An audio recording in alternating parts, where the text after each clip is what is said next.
এমন সময় রব্বুল আলামিন এই যে আব্দুন আমার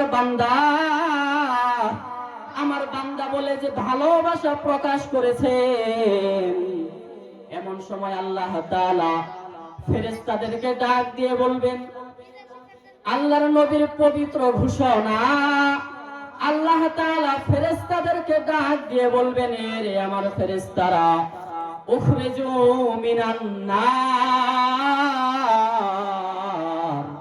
হে আমার ফেরেশতারা, জাহান্নাম থেকে বের করে নিয়ে আয়, জাহান্নাম থেকে বের করে নিয়ে আয়, জাহান্নাম থেকে বের কর যে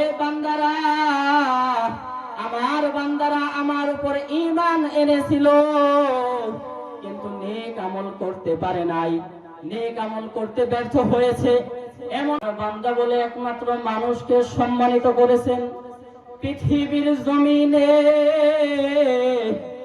অন্য কোন মাখলুককে আল্লাহ তাআলা এই মায়ার ডাক দেন নাই।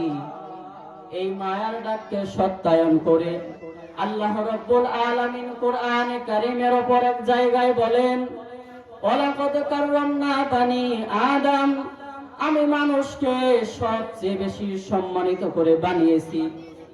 আওয়াজ দিয়ে বলেন, কাদেরকে সম্মানিত করেছেন? কাদেরকে সম্মানিত কে করেছেন? কে? একমাত্র আল্লাহ মানুষদেরকে, তার বান্দাদেরকে নিজের বান্দা বলে স্বীকৃতি দিলেন। আল্লাহ রাব্বুল আলামিন কোরআনে কারীমের মধ্যে বিভিন্ন জায়গায় তার নবীদেরকে কখনো কখনো বান্দা বলে ডাক দেন, বান্দা বলে নিজের হাবিবের কথা উল্লেখ করেন। বুঝানোর জন্য একটি সংক্ষিপ্ত আকারে ঘটনা বলতেছি আরবি দিক থেকে। এইটা কিন্তু রজব মাস চলতেছে।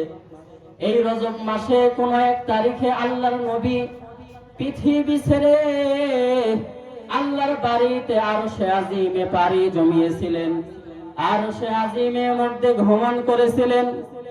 আল্লাহ তাআলা নিজের হাবিবের ঘটনা কোরআনে কারীমের মধ্যে এভাবে এনেছেন, সুবহানাল্লাযী আসরা বিআবদিহি,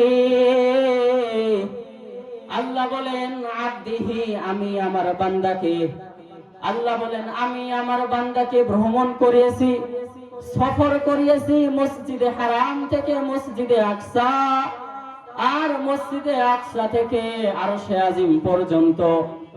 আব্দুন শব্দ আল্লাহ ব্যবহার করলেন। আখিরি জামানার পয়গম্বর নবী মুহাম্মদুর রাসূলুল্লাহ সাল্লাল্লাহু আলাইহি ওয়াসাল্লাম নবীর কথা উল্লেখ করে আল্লাহ তাআলা আমার হাবিব বলে ডাক দিলেন না, আখিরি জামানার পয়গম্বর বলে সম্বোধন করলেন না, সাইয়্যিদুল কাওনাইন বলে সম্বোধন করলেন না। এই স্থানে আল্লাহ তাআলা নবীকে রাহমাতুল লিল আলামিন বললেন না, নিজের পাঠানো হাবিবকে আল্লাহ বান্দা বলে ডাক দিলেন। আওয়াজ দিয়ে বলেন বান্দা। এই ডাকের মধ্যে এমন ভালোবাসা লুকায়িত রয়েছে।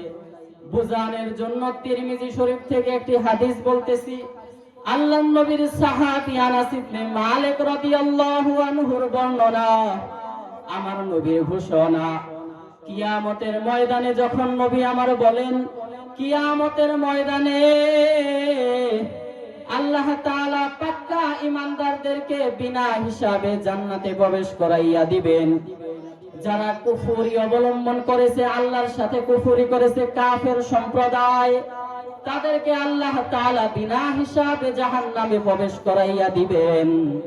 মাঝখানে পড়ে যাবে পাপিষ্ঠর দল, মাঝখানে কিছু পাপিষ্ঠ বান্দা পড়ে যাবে, যারা ঈমান আনয়ন করেছে বটে, কিন্তু তারা নেক আমল করতে পারে নাই, নামাজ আদায় করতে পারে নাই, ফরজ রোজা রাখতে পারে নাই, যাকাত দিতে পারে নাই, আল্লাহর নাফরমানিতে জীবনটা ভরা, নিজের সন্তানদেরকে দিন শিক্ষা দিতে ব্যর্থ হয়েছে। এই রকম কিছু পাপিষ্ঠ বান্দা মাঝখানে পড়ে যাবে। এমন সময় আল্লাহ তাআলা পাপিষ্ঠদেরকে জাহান্নামে প্রবেশ করাইবেন। পাপিষ্ঠরা জাহান্নামে জ্বলতে জ্বলতে এমন একটা সময় আসবে, আল্লাহর এই পাপিষ্ঠ বান্দারা আগুনে জ্বলতে জ্বলতে অঙ্গার হইয়া যাবে। এমন সময় নবী আমার বলেন, এমন সময় রব্বুল আলামিন